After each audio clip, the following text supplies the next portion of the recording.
A new study says older Americans tend to be more satisfied with their lives than younger people.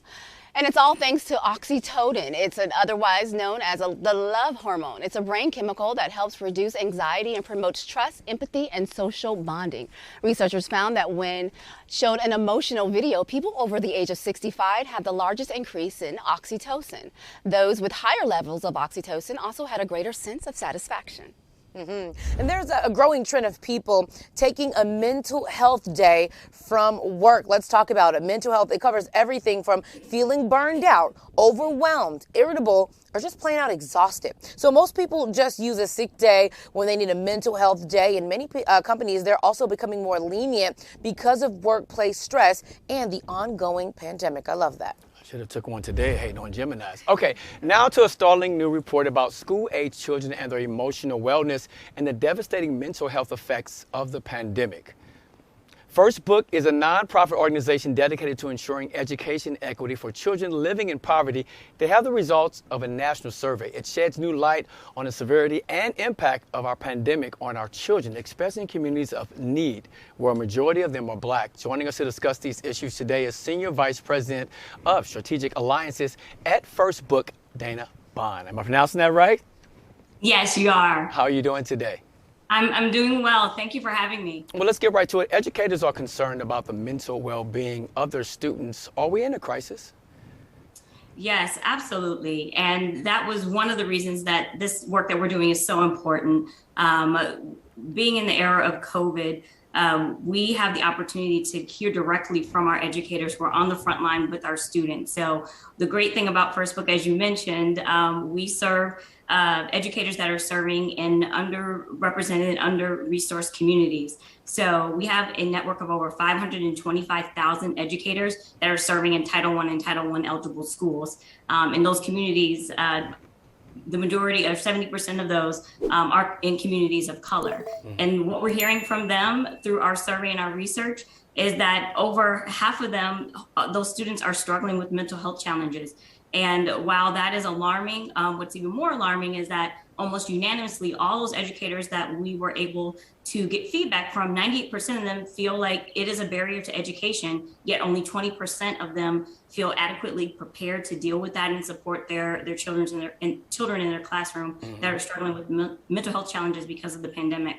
So we feel like it's gotten worse since the pandemic. And, you kind of broke that down. Why? Is there a way that as we move forward to now, according to the report, 72% of educators say the pandemic has introduced new mental health challenges. So what are they now?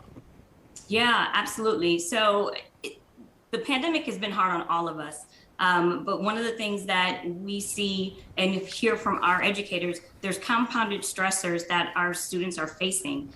So not only the isolation that can be felt from the pandemic and being pulled from their normal everyday classroom and into a virtual learning experience, just things that are new and different and keep them isolated, but difficult home life. That's a compounded stressor on top of that, along with food insecurity and other things that these kids are worried about. So that just increases the challenges these kids are facing when it comes to their mental health and well-being. So then how do we ensure education equity for children living in poverty? Great question. That is exactly why we exist here at First Book. We are focused on getting the needed resources, books, tools, best practices, strategies out to these educators that are serving our kids in need. And so one of the ways that we're doing that is, again, making sure that we're listening directly to the educators on what are the needs of their classroom, with them being right there in the front line trenches with the kids and seeing what the need is. So we continue to support them by listening to them and working with our great corporate partners, our donors and supporters that help us get these resources out to these kids in need. Okay, so in the new survey findings, educators report that 53% of the students they serve struggle with their mental health, and only 20% of educators feel prepared to support them. What can be done to help teachers deal with the mental health of their students? Well, one of the outcomes of the research that we did was develop a great free resource that is downloadable whatfirstbook.com that addresses exactly how you can help address these challenges the kids are facing. We work closely with an organization called On Our Sleeves to develop evidence-based best practices, strategies, ways that educators can pick up on the signs of the students and when they're struggling and how to deal with that. So it's a great resource, a great guide to help them feel better equipped to start to help support the well-being of their kids in the classroom. Okay. As an educator, how do you know when a student is struggling with mental health issues, or like what are some of the signs? And I know we got less than 60 seconds, but if you can tell our soulmates that. Yeah, it's really about paying attention to the behavioral changes. And also on the website, you can download the actual study and look into all those different signs and things to watch out for.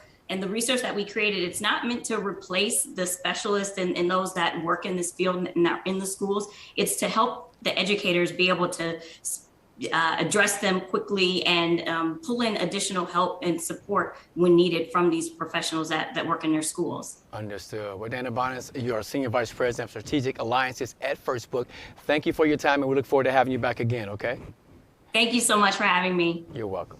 So one of ESPN's longtime anchors, Sage Steele, you might recall, she's taking the company and its parent, the Walt Disney Company, to court over free speech and contract violation claims. So last September, Steele voiced frustrations with her employer's COVID-19 vaccine mandate and briefly mentioned former President Barack Obama while discussing her racial identity as a guest on the Uncut with Jay Cutler podcast. So afterward, she was pulled from the air. According to the court filing, Steele's legal team alleged that ESPN took her comments out of context. Now, Steele's legal team claims that ESPN operated under a double standard by condemning Steele for her comments while ignoring other political and controversial statements made by other employees. Steele's team is seeking damages for ESPN allegedly violating her First Amendment right and Connecticut law, which prohibits employers from disciplining any employee for exercising their freedom of speech. Her lawyers also accused ESPN of breaching Steele's contract and intentionally inflicting emotional distress.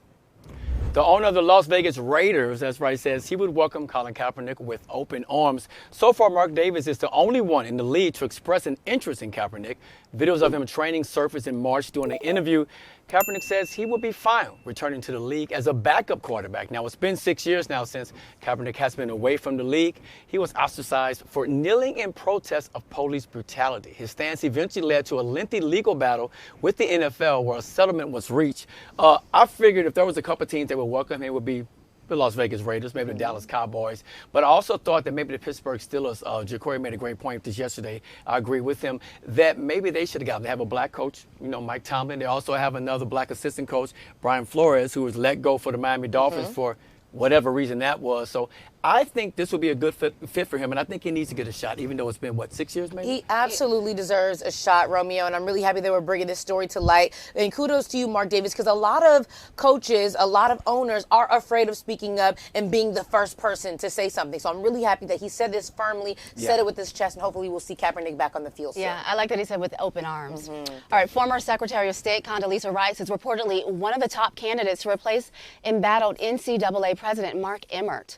After more than a decade of overseeing college sports, Emmert says he will step down from the position as soon as his replacement is hired or by June of next year, whichever comes first. Now, Rice has worked in college sports as a former member of the College Football Playoff Selection Committee and chair of the Commission on the College Basketball. The position is one of the highest paid and most difficult jobs in college athletics.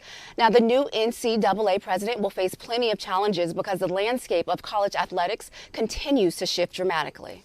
And Oprah Winfrey, is the richest black woman in the world. I love this story. Now, according to Forbes, Oprah's net worth is an estimated $2.6 billion. Winfrey's hit talk show ran for 25 years, and she transitioned that into a media and business empire.